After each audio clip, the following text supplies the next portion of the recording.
videos will be stories that are creepy or ghoulish or about scary things or weird things in general. Um, but some of the videos will just be other ASMR videos. And yeah, y'all, my goal is to upload a video every day in October. Fingers crossed that we do it. So stay tuned for more videos. And don't forget to like, comment, and subscribe. Okay, y'all. So if you see me looking down at my laptop, it's because my notes are on my laptop. So day 1 of Misha's Monster Mash Marathon. Let's get into it. We are talking about Haints. Now, this monster folklore comes from Southern American Gullah Geechee culture.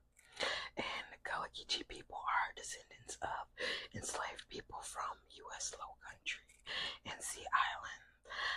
They were able to maintain a vibrant Creole culture with a unique language, food, and spiritual traditions. Gullah Geechee. The Gullah Geechee Cultural Heritage Corridor defines the national heritage area of Geechee people, and it stretches along the eastern coastline from North Carolina to Florida. Gullah Geechee is considered a nation within a nation and became an official internationally recognized nation July 2nd, the year 2000. I just think obviously this is like Southern American culture, which is where my family comes from. So I identify a lot with like the Gullah Geechee culture, and I think that it's cool that there's like a heritage corridor of protected lands for like the nation within a nation. Some defining factors of the culture are the Gullah language. It is a Creole, Afro-Seminole dialect similar to Duttonese or Pig Latin. Some other defining factors of the culture are arts and crafts of a sort.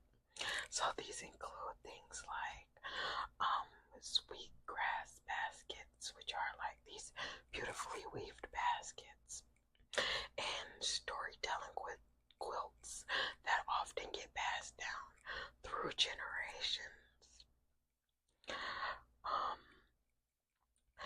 In general, Gullah Geechee people often lived in harmony with the land and had strong communal and spiritual practices rooted in African heritage.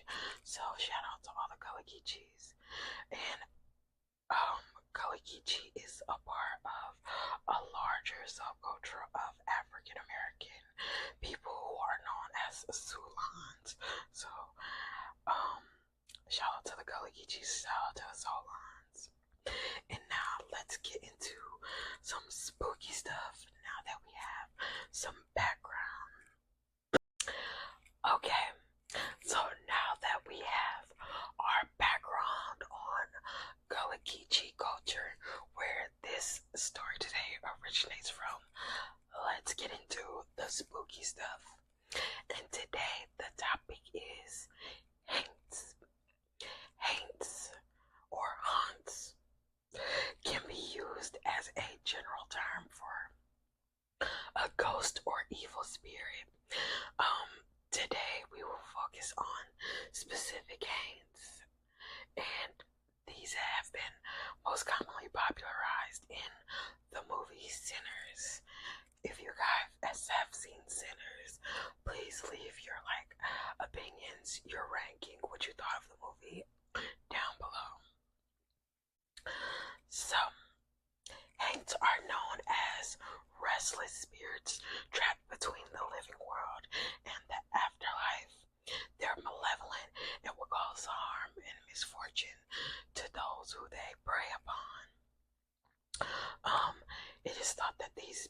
are the souls of the dead who had unfinished business or had been somehow wronged in life.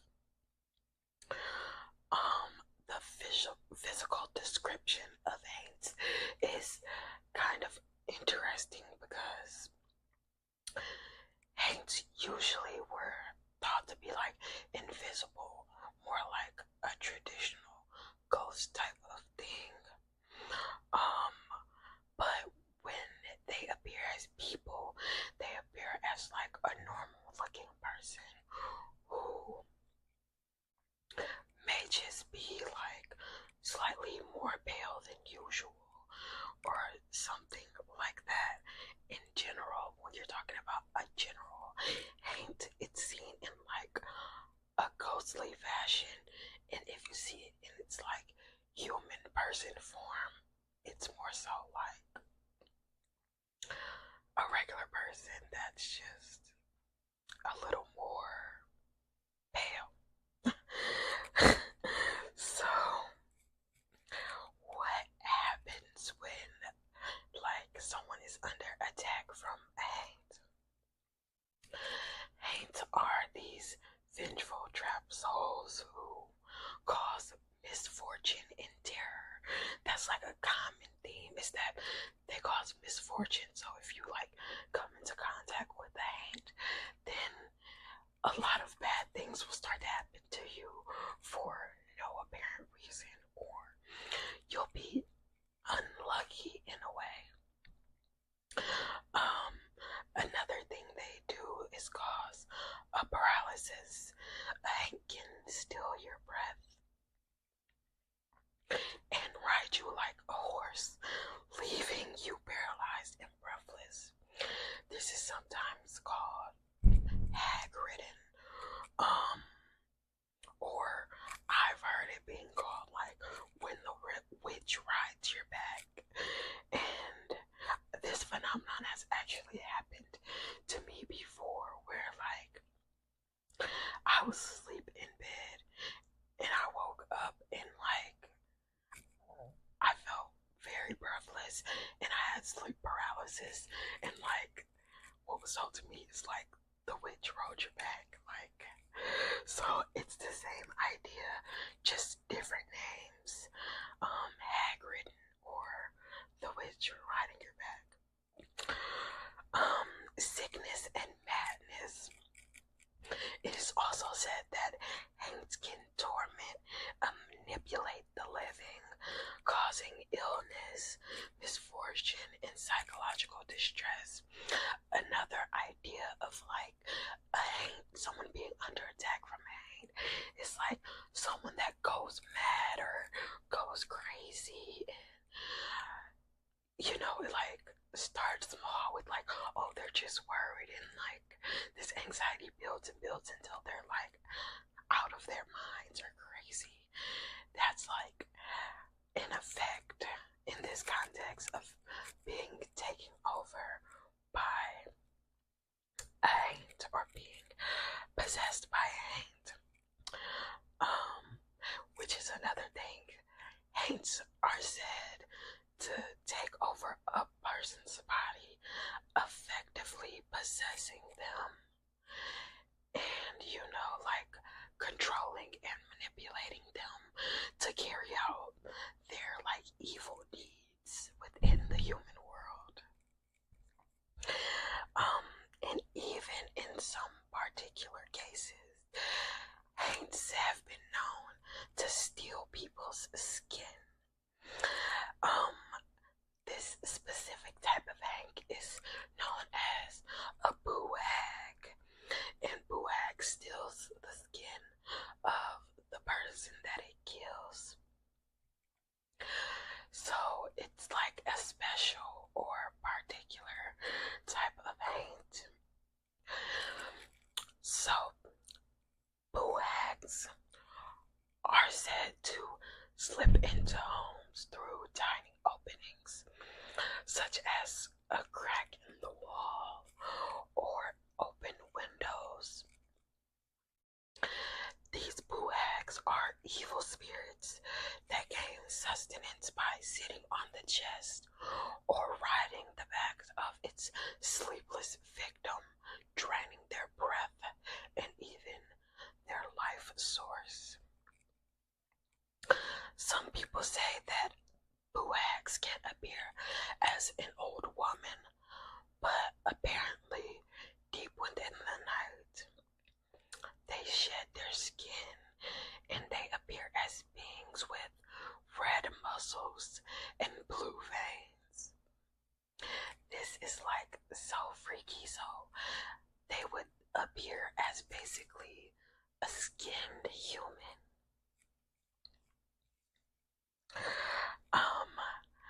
At the end of the night, they must return to their skin by sunrise or be destroyed.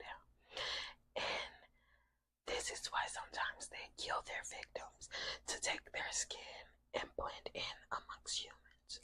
So the skin protects them in the daytime, but at night, they like to shed their skin and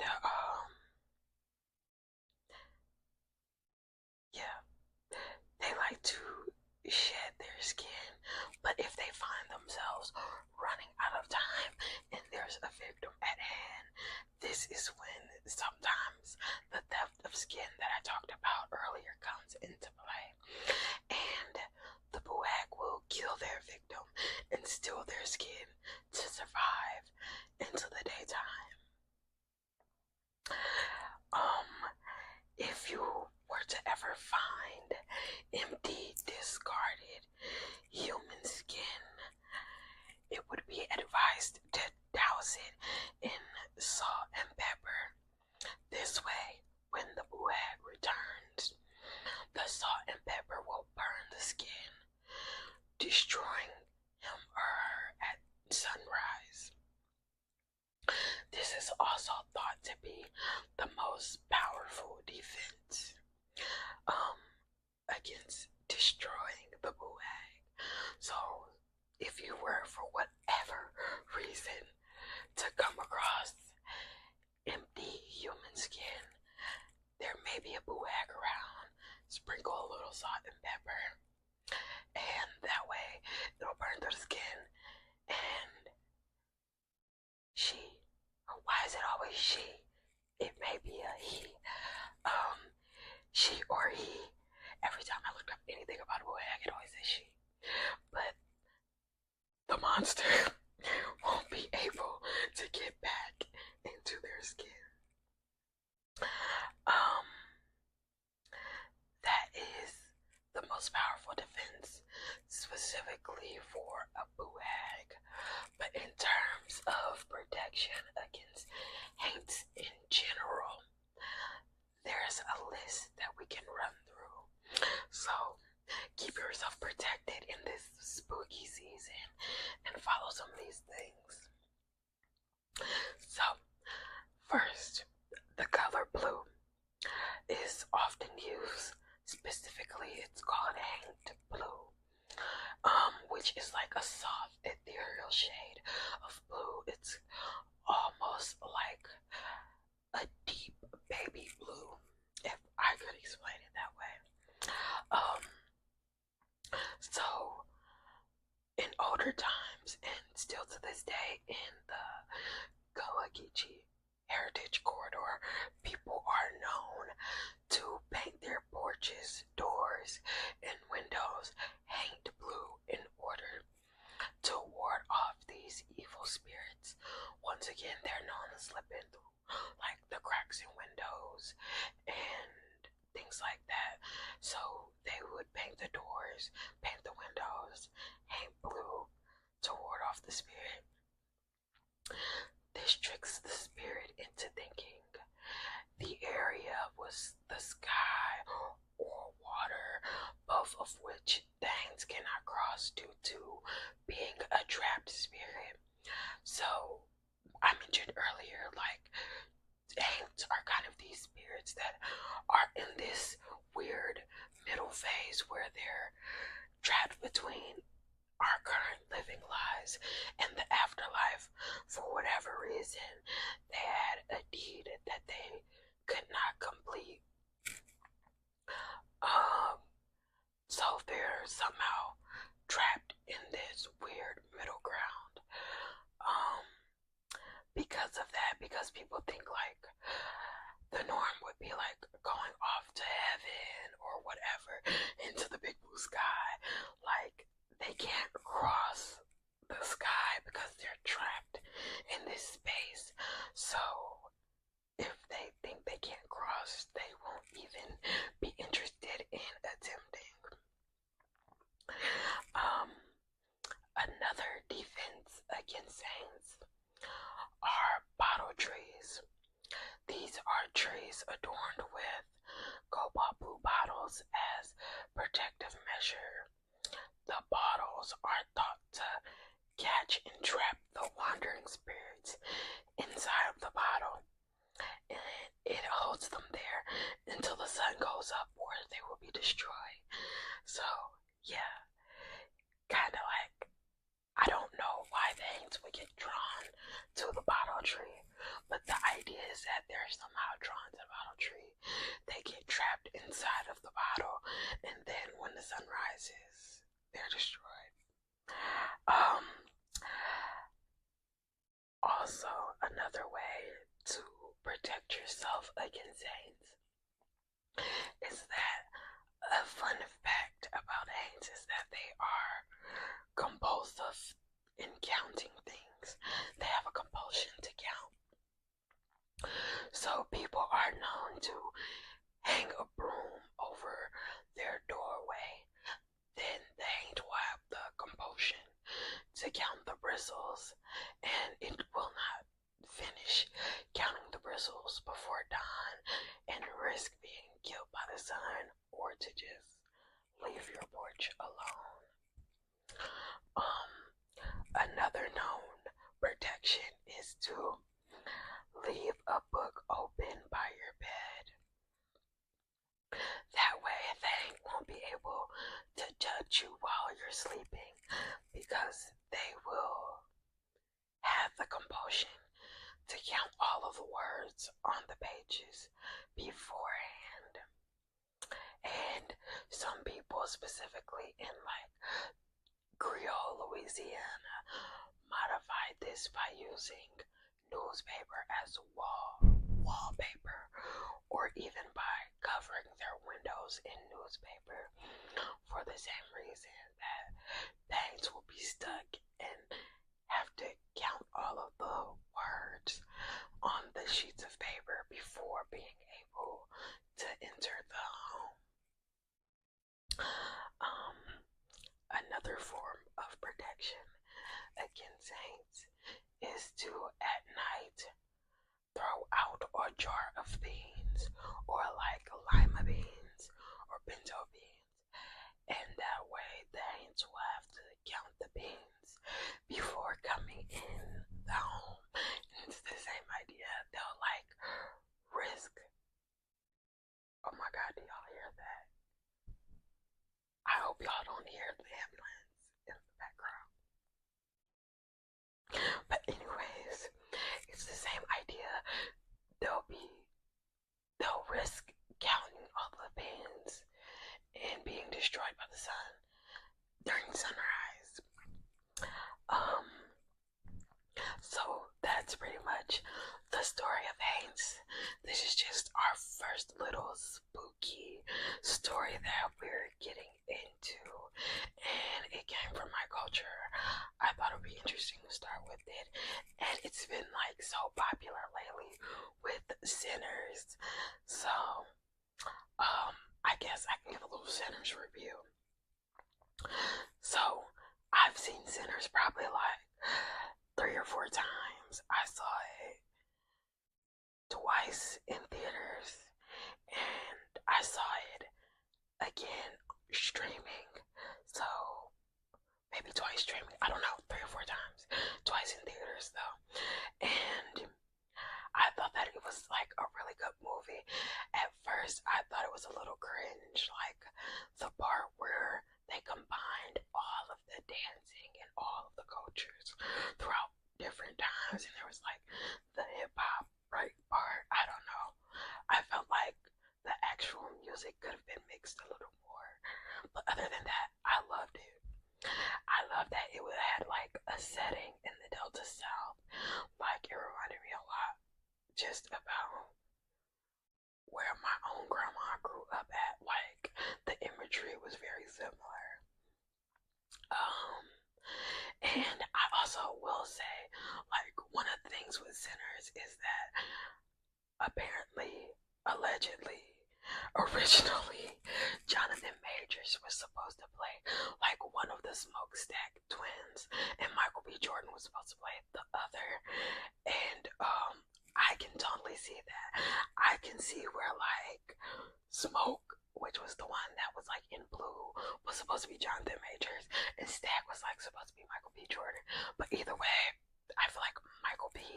killed both of those roles. Like I'd never seen somebody play twins that well since Lindsay Lohan in The Parent Trap. Honestly. So I really liked it. I thought that like the whole story was really good with you know, the different vampires and Remick and his whole idea of like we can create our own culture, and I liked the different routes that both of the twins took in the end, where one went on to like be a vampire and the other one was like, no, like free my soul. Cause I feel that, you know, I understand both of their perspectives, where like Smoke was like, he wasn't going to go from one type of oppression to another type of oppression. He would have rather like, he had just had his soul freed, and that was good enough for him. Like, this life had served him well enough, and he had somebody waiting for him on the other side. I completely understand that, and I respect that, and I just love the way that Smoke went out. Like, the ending was so satisfying to me, honestly. But also Stack, like, choosing to like stay a vampire, get turned, and be like, this is how I take back my oppression. Like, this is how I fight back. Like, I'll live forever under my own rules as a vampire. I feel that like someone who had been oppressed and they finally just got to do whatever they wanted to do. You know, the predicament was living life as a vampire, never seeing the sun again. But I understood completely why like Stack was like, F it, like this is my freedom. I absolutely loved the movie. 10s all around the board. Yeah, tell me what y'all think about it. I think I just been rambling, but this is my first video back. I'm sure I'll get better as I go, but stick with me. Every day is not gonna be a scary story, because one day out of the week I definitely want to talk about the Real Housewives, because I like the Real Housewives. But other than that, I'll be talking about creepy, spooky, true crime, weird stuff. If you're into that,